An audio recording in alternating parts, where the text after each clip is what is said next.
बच्चों, इकोनॉमिक्स में हमारा जो आज का टॉपिक है उसका नाम है परिवर्ती अनुपात नियम। इससे पहले हम सीमांत उत्पाद ह्रास नियम पढ़ चुके हैं। परिवर्ती अनुपात नियम और सीमांत उत्पाद ह्रास नियम लगभग एक दूसरे के पूरक हैं, एक दूसरे के कॉम्प्लीमेंट्री हैं। एक नियम को अगर हम समझते हैं तो दूसरा नियम बहुत हद तक हमको क्लियर हो जाता है, लेकिन फिर भी हम समझने की कोशिश करेंगे कि परिवर्ती अनुपात नियम क्या है वास्तव में।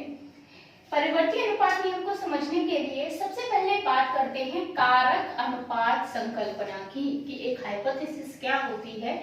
जब हाइपोथेसिस यानी कल्पना, हमारी परिकल्पना क्या होती है जब हम दो कारकों के बीच में, ठीक है, हम एक कारक को बढ़ाते हैं, एक कारक में परिवर्तन करते हैं और एक कारक को स्थिर रखते हैं। मैंने आपको बताया था पूर्व में भी कि हमारे पास कितने कारक होते हैं, कि बहुत सारे कारक हैं। उदाहरण के भी दिए थे, जैसे भूमि है, पूंजी है, प्रबंधन है ना, साहस है, हमारा ये श्रमिक हैं।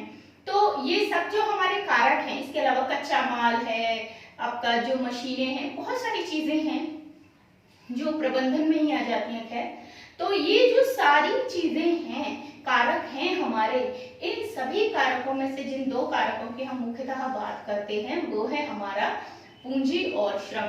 तो हम इन दो कारकों में भी एक कारक को स्थिर कर दें और दूसरे कारक में हम परिवर्तन करें। तो याद होगा आपको, मैंने अपने पिछले वीडियो में आपको बताया था कि हम जनरली जब ह्रास नियम और परिवर्ती अनुपात नियम की बात करते हैं तो हम पूंजी को स्थिर कर देते हैं और हम एक निश्चित पूंजी पर बाकी अन्य सभी कारकों को भी स्थिर करते हुए केवल श्रम में परिवर्तन करते हैं। ठीक है, श्रमिकों की संख्या में परिवर्तन करते हैं।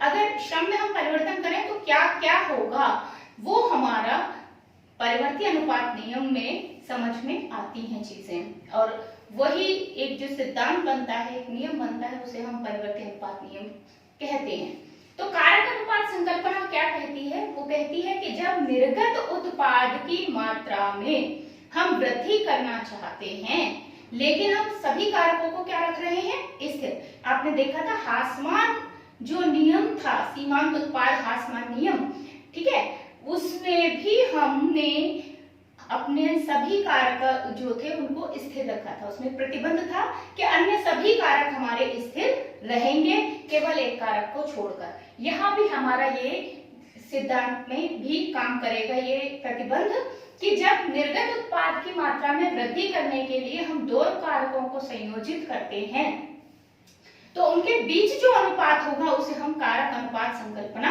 कहते हैं। कि मतलब एक की मात्रा बढ़ा रहे हैं, दूसरे की मात्रा स्थिर रख रहे हैं, या पहले की मात्रा स्थिर रख रहे हैं, दूसरे की मात्रा बढ़ा रहे हैं, या पहले की मात्रा को घटा रहे हैं दूसरे की मात्रा को स्थिर रखकर, या दूसरे की मात्रा को घटा रहे हैं पहले की मात्रा को स्थिर रखकर।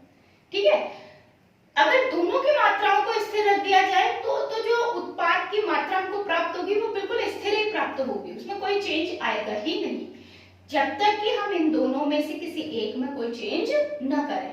तो इन दोनों कारकों में से श्रम और पूंजी, हम किसी एक को स्थिर करके दूसरे को घटाएंगे या बढ़ाएंगे तो हमारे निर्गत जो आउटपुट है उस पर क्या प्रभाव पड़ेगा, यही हमें परिवर्ती अनुपात नियम से क्लियर होगा। अब परिवर्ती अनुपात नियम को समझने के लिए हमें कुछ ग्राफ्स भी समझने होंगे, जिनको हम पिछले वीडियो में भी समझ चुके हैं, लेकिन यहाँ मैंने सारे ग्राफ अलग अलग बनाए हैं ताकि मैं आपको समझा सकूं कि हम कौन से ग्राफ में, मतलब किस, अगर हम टॉपिक की बात करें तो उसका ग्राफ कैसा बन रहा है। देखिए, कुल उत्पाद का जो ग्राफ होता है वो ऐसा आकार का होता है। ठीक है, हमने देखा था कुल उत्पाद जो होता है हमारा वो एस आकार का ग्राफ उसका बनता है। कुल उत्पाद ग्राफ में देखिए प्रारंभ में क्या होता है, जैसे जैसे आप एक कारक को स्थिर कर रहे हैं, बाकी अन्य कारक तो स्थिर है ही, बट हमारा जो दो कारकों के बीच अनुपात की बात चल रही है उसमें हम एक कारक पूंजी और एक कारक श्रम ले रहे हैं, तो हमने पूंजी को स्थिर कर दिया है और स्थिर पूंजी पर हम अपने श्रम में जैसे जैसे वृद्धि करेंगे तो जैसे जैसे हमारी इकाइयां श्रम की, L फॉर लेबर यानी श्रम, तो श्रम की इकाइयां जैसे जैसे बढ़ रही हैं वैसे वैसे हमारे कुल उत्पाद की इकाइयां भी बढ़ती हैं। आप देखिए ये एक सकारात्मक पॉजिटिव ग्राफ जा रहा है ऊपर की तरफ। इसका मतलब कि लगातार हमारे उत्पाद की इकाइयां जो निर्गत है, आउटपुट है, उसकी इकाइयां बढ़ रही हैं जैसे जैसे हम अपने इनपुट यानी अपने श्रम में वृद्धि कर रहे हैं। वृद्धि करने से एक पॉइंट तक जाकर के लगातार आपने दूसरा कारक स्थिर कर रखा है और एक कारक यानी कि आप श्रम में लगातार वृद्धि कर रहे हैं, तो एक निश्चित समय के बाद जाकर यहाँ पर ग्राफ स्थिर हो जाता है। स्थिर हो जाता है मतलब यहाँ पर और ज्यादा ऊपर अपवर्ड्स नहीं जाता, बढ़ता नहीं है, वहां जाकर थोड़ा फ्लैट हो जाता है, ठीक है ना, पठार आ जाता है, एक छोटा सा पठार टाइप का आ जाता है, वो सीधा हो जाता है। और अगर अब हम वृद्धि करने की कोशिश करें अपनी इकाइयों में, श्रम की इकाइयों में, तो कुल उत्पाद बढ़ेगा नहीं, इसमें जो वृद्धि की दर है वो घटने लगेगी, वो कम होने लगेगी। अब कुल उत्पाद बढ़ने के बजाय थोड़ा धीरे धीरे कम होगा। हालांकि जिस गति से वो बढ़ रहा था वो गति से वो घटेगा नहीं, लेकिन फिर भी उसमें कुछ कमी आएगी, कुल उत्पाद पहले की तरह वृद्धि नहीं होगा। मैंने आपको पहले भी बताया था, आपने सभी कारक स्थिर कर रखे हैं, आपके पास एक लिमिटेड कच्चा माल है, एक रूम में आपने उसको सेफली रखा हुआ है, आपके पास मशीनें हैं लिमिटेड, आपके पास आपने पूंजी लिमिटेड लगाई है, आपने 1 लाख रुपए लगाया मान लीजिए, तो वो पूरा आपने लिमिटेड लगा रखा है, तो ये सारी चीजें आपने लिमिटेड कर रखी हैं पूरी, है ना, और इनमें आप चेंज नहीं कर रहे, you are not changing these factors. अब आप चेंज क्या कर रहे हो, केवल श्रम, तो आप पहले एक श्रमिक लगा रहे हैं, एक श्रमिक 8 घंटे काम कर रहा है और बना रहा है अपना उत्पाद, जो भी है वस्तु उसका निर्माण कर रहा है, ठीक है। फिर आपने एक से देखा कि नहीं एक मजदूर कम पड़ेगा, 2 मजदूर लगा लिए, 2 मजदूर मिलकर काम कर रहे हैं 8 घंटे, फिर वो बना रहे हैं उसी कच्चे माल से, आपने 3 मजदूर लगाए, 3 मजदूर काम कर रहे हैं, ठीक है। तो वो जो कच्चा माल है दैट इज लिमिटेड, वो लिमिटेड है, ठीक है, मशीनें लिमिटेड हैं। आप अगर आपकी 4 मशीनें तो आप 4 श्रमिक 4 मशीनों पे लगा सकते हैं, अगर आप उस पर 5 श्रमिक लगा देते हैं तो 5वां श्रमिक 4 मशीनों पर क्या काम करेगा, ठीक है, ठीक है। आप 5वें मजदूर से वो जो एक्स्ट्रा काम है वो करवा रहे हैं ताकि आपका जो आवर है वो बचे, तो मशीन पर वो जो मजदूर काम कर रहा है उसको और कहीं ध्यान ना देना पड़े, वो सिर्फ मशीन पे ही काम करे, तो उत्पाद बढ़े, हमारा बनना ज्यादा लगे। लेकिन 5 के बाद अगर आप 6 की संख्या बढ़ाएंगे तो वो नया जो मजदूर है वो क्या हेल्प करेगा, कितना हेल्प करेगा, ठीक है। फाइनली क्या होगा कि उत्पाद सीमित हो जाएंगे, ठीक है, एक लिमिट तक ही बढ़ते हैं, उसके बाद वो नहीं बढ़ते। तो कुल उत्पाद का ये ग्राफ आपको एस के शेप में यही दिखा रहा है। अगर मैं दूसरे उसकी बात करूं ग्राफ की, औसत उत्पाद का जो ग्राफ है, एवरेज प्रोडक्ट का ग्राफ, मैंने आपको बताया था वो होता है TP/L, कि हमारे कुल उत्पाद की जो इकाइयां हैं उसमें L का जब भाग कर देते हैं तो हमारा AP निकल कर आता है, औसत उत्पाद निकल कर। इसका जो ग्राफ है प्रारंभ में हमें बढ़ता हुआ महसूस होता है, बहुत तेजी से बढ़ता है क्योंकि कुल उत्पाद बढ़ रहा है, कुल उत्पाद बढ़ रहा है लेबर की इकाइयों के साथ, तो जब भाग देंगे तो भाग देने पर हमारा वैल्यू जो है वो हमको बढ़ी हुई मिलेगी, ठीक है। आपका यहाँ कुल उत्पाद 2 था, ये 1 था, तो 2 में 1 का भाग करके 2 आ गया। फिर आपने यहाँ 4 था, यहाँ आपका मान लीजिए 2 हुआ, तो आपका 4 में 2 का भाग करेंगे तो 2 आ गया, ठीक है। तो इस तरीके से फिर हम अगर मान लीजिए यहाँ पर हमारा 6 हो गया और यहाँ पे हमारा मान लीजिए 6 नहीं, यहाँ 8 हो गया और यहाँ मान लीजिए आपका 3 हो गया, तो आप अगर 3 का भाग करेंगे 8 में तो यू विल गेट 2.66, तो वो बढ़ गया। कहने का मतलब धीरे धीरे बढ़ता जाएगा, जैसे जैसे हम श्रम की इकाइयों में वृद्धि करेंगे, ठीक है, वो बढ़ता चला जाएगा। तो यहाँ पे हमारा जो औसत है वो भी बढ़ रहा है क्योंकि कुल उत्पाद बढ़ रहा है, लेकिन एक लिमिट के बाद जैसे कुल उत्पाद स्थिर होने लगता है वैसे ही हमारी इसकी भी मैक्सिमम पोजीशन आ जाती है, और उस मैक्सिमम पोजीशन के बाद और वृद्धि हमको दिखाई नहीं देती, इससे आगे हमें कोई वृद्धि दिखाई नहीं देती है। इसके बाद हमारा क्या हो जाता है, नीचे ढलान शुरू हो जाता है, ग्राफ नीचे गिरने लगता है औसत उत्पाद का, ठीक है। हालांकि इसकी बढ़ने की दर में और गिरने की दर में अंतर होगा।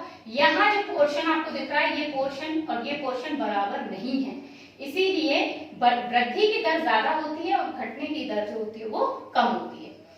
अब अगर हम मार्जिनल प्रोडक्ट यानी सीमांत उत्पाद की बात करें तो सीमांत उत्पाद काफी हद तक यू शेप्ड होता है, उल्टा यू आकार का होता है। अगर आप देखें ध्यान से तो ये उल्टा यू आकार का होता है। जिस गति से वृद्धि हुई लगभग उसी गति से आपकी कमी आती है। ठीक है, ये उल्टा यू आकार का एक ग्राफ आपको प्राप्त होता है। आप अगर सीमांत उत्पाद और औसत उत्पाद के ग्राफ को देखें, एक दूसरे पर ओवरलैप कर दें, एक दूसरे के ऊपर रखकर देखें, तो क्या होता है, देखिए जैसे जैसे पहले कुल उत्पाद बढ़ता है श्रम की इकाइयां बढ़ाने के साथ साथ, श्रम की इकाई बढ़ा रहे हैं तो कुल उत्पाद बढ़ रहा है, कुल उत्पाद के बढ़ने के साथ साथ जैसे जैसे औसत उत्पाद बढ़ता है वैसे वैसे सीमांत उत्पाद भी बढ़ता है। ठीक है, लेकिन औसत उत्पाद जिस गति से बढ़ रहा है, सीमांत उत्पाद उससे कहीं ज्यादा गति से बढ़ता है। यानी ये वाले ग्राफ में अगर आप देखें, इस वाले हिस्से में हमारा एमपी जो है वो एपी से बहुत ज्यादा आता है। क्यों? क्योंकि ये ग्राफ इस ग्राफ से कहीं ज्यादा तेजी से बढ़ रहा है। ये ग्राफ जो है इस ग्राफ से ज्यादा तेजी से बढ़ रहा है, तो इसलिए ये वाला हिस्सा जो है हमारा, इसमें देख रहे हैं आप, सीमांत उत्पाद जो है वो औसत उत्पाद से अधिक है। यानी प्रारंभ में हमारा औसत उत्पाद में तो इसलिए वृद्धि हो रही है क्योंकि कुल उत्पाद जो है वो बढ़ रहा है श्रम की इकाइयों के साथ। तो भाग देने पर TP/L करने पर हमारे औसत उत्पाद में भी वृद्धि हो रही है। सीमांत उत्पाद क्या होता है? कुल निर्गत में परिवर्तन अपॉन कुल आगत में परिवर्तन। निर्गत में परिवर्तन यानी कि जो उत्पाद है डेल्टा टीपी, ठीक है, अंतिम में से प्रारंभिक को माइनस करना, और एल अंतिम जो श्रम की इकाई है उसमें से प्रारंभिक श्रम की इकाई को माइनस करना। तो delta TP upon delta L ये हमारा एमपी होता है। तो एमपी हमारा जैसे जैसे प्रारंभ में देखें तो वो बढ़ता है। ठीक है, औसत उत्पाद लेकिन एक लिमिट के बाद घटना शुरू कर देता है क्योंकि कुल उत्पाद स्थिर होने लगता है, उसमें कमी होने लगती है थोड़ी थोड़ी, लेकिन वो कमी बहुत मामूली है पहले की अपेक्षा। जो वृद्धि हो रही थी उसकी अपेक्षा वो बहुत मामूली है, इसलिए औसत उत्पाद की कमी भी पहले की अपेक्षा थोड़ी कम होती है। ठीक है, अब जो सीमांत उत्पाद है वो ग्राफ अगर हम देखें तो उसमें जो कमी है वो बहुत तेजी से होती है, बहुत तेजी से होती है। जैसे उसमें वृद्धि हो रही थी वैसे उसमें कमी बहुत तेजी से होती है। तो हमारा एक पॉइंट ऐसा आता है जहां औसत उत्पाद और मार्जिनल सीमांत उत्पाद एक दूसरे के बराबर हो जाते हैं, और ये वो पॉइंट है जिसके बाद हमारा औसत उत्पाद बड़ा हो जाएगा और हमारा सीमांत उत्पाद छोटा रह जाएगा। एमपी अब छोटा हो गया एपी से। ठीक है, इस हिस्से में एमपी एपी से छोटा हो जाता है। तो यही बात हमारा परिवर्ती अनुपात नियम बताता है कि जैसे जैसे परिवर्ती कारक की अधिक से अधिक इकाइयों का स्थिर कारक के साथ प्रयोग किया जाता है तो एक ऐसी अवस्था आती है, ये जो पी अवस्था आप देख रहे हैं, ये वो अवस्था है कि जब परिवर्ती कारक का सीमांत उत्पाद घटना शुरू हो जाता है। अभी तक सीमांत उत्पाद औसत उत्पाद से ज्यादा था। अगर सीमांत उत्पाद औसत उत्पाद से ज्यादा है, इसका मतलब हमारा जो निर्गत है वो हमें परफेक्टली मिल रहा है, हमें मैक्सिमम आउटपुट प्राप्त हो रहा है। लेकिन जैसे ही इस पी पॉइंट से आगे बढ़ते हैं हमारा परिवर्ती कारक का सीमांत उत्पाद घटने लगता है। इसका सीधा अर्थ है कि अब हमें अपने जो बाकी के अन्य स्थिर कारक हैं उनमें से भी किसी कारक में परिवर्तन करना होगा, अन्यथा फर्म को हानि होने लगेगी यदि उसने ऐसा नहीं किया। तो ये पी बिंदु एक बहुत ड्रास्टिक चेंज वाला बिंदु है। इस बिंदु से पहले हमें कोई फिक्र नहीं है, हम श्रम की जो इकाई बढ़ा रहे हैं, बाकी अन्य कारक स्थिर रख करके हमारा उत्पाद बढ़ ही रहा है, घट नहीं रहा। ठीक है, हमें कोई टेंशन नहीं है। लेकिन इस स्थिति के बाद हमें अपने अन्य कारकों में चेंज करना जरूरी हो जाएगा, उनमें हमें परिवर्तन लाना पड़ेगा। यदि हमने उन अन्य कारकों में से किसी कारक में परिवर्तन नहीं लाया तो हमारा हानि का काम शुरू हो जाएगा, हम हानि होने लगेगी। ठीक है ना, तो मैंने आपको क्या बताया, लिमिटेड कच्चा माल है, उस पर आप एक लिमिट तक श्रमिक बढ़ा सकते हो। आपका श्रमिक जो आपकी मशीनें हैं, आपका जो कच्चा माल है, की जो भूमि है, ये सब लिमिटेड है। अगर एक आपने स्थिर किए हुए तो एक संख्या तक ही श्रमिकों को बढ़ाया जा सकता है। अगर आप संख्या से ज्यादा श्रमिक बढ़ाएंगे तो वो श्रमिक खाली ही बैठे रहेंगे, सिर्फ आप उन्हें मजदूरी देंगे और वो श्रमिक कोई कार्य नहीं करेंगे, क्योंकि कच्चा माल लिमिटेड है और वो जो काम 6 लोग कर सकते थे वो काम आप 10 लगाए मजदूर आपने, तो 10 लोग सैलरी तो आपसे लेंगे, अपनी श्रमिक अपनी मजदूरी तो लेगा, लेकिन काम वो 6 वाला ही था तो 6 वालों का ही काम होगा, आपके 4 वो एक्स्ट्रा ही कहलाएंगे। उन 4 का उपयोग तब होगा जब आप अपने कच्चे माल में वृद्धि करें, आप अपनी मशीनों में वृद्धि करें, पूंजी लगाएं, या आप अपनी भूमि बड़ी करें, उसमें सामान अपना एक्स्ट्रा करें, तो आपको कारकों में परिवर्तन करना पड़ेगा, अपने प्रबंधन में चेंज करना पड़ेगा, अपनी पूंजी में चेंज कर ज्यादा पूंजी लगानी पड़ेगी। अगर नहीं करेंगे तो हमारा सीमांत उत्पाद घटने लगेगा, और सीमांत उत्पाद का घटना इस बात का द्योतक है, इस बात की सूचना देता है कि अगर अब आपने अन्य कारकों में परिवर्तन नहीं किया, उनमें वृद्धि नहीं की, तो हमें हानि हो जाएगी फर्म में। अगर हमें फर्म में अपना आउटपुट ज्यादा रखना है, आउटपुट बढ़ाए रखना है, ये कुल उत्पाद बढ़ाए रखना है, इसको स्थिरता नहीं देनी है, तो हमें अन्य कारक में अब परिवर्तन करना प्रारंभ करना होगा। यही है हमारा परिवर्ती अनुपात नियम। ठीक है, तो अब ये आपको शायद समझ में आ गया होगा। अगर कोई समस्या है तो मुझे बताइए। हम लोग अपने नेक्स्ट वीडियो में पढ़ते हैं पैमाने के प्रतिफल क्या होते हैं। Okay, thank you.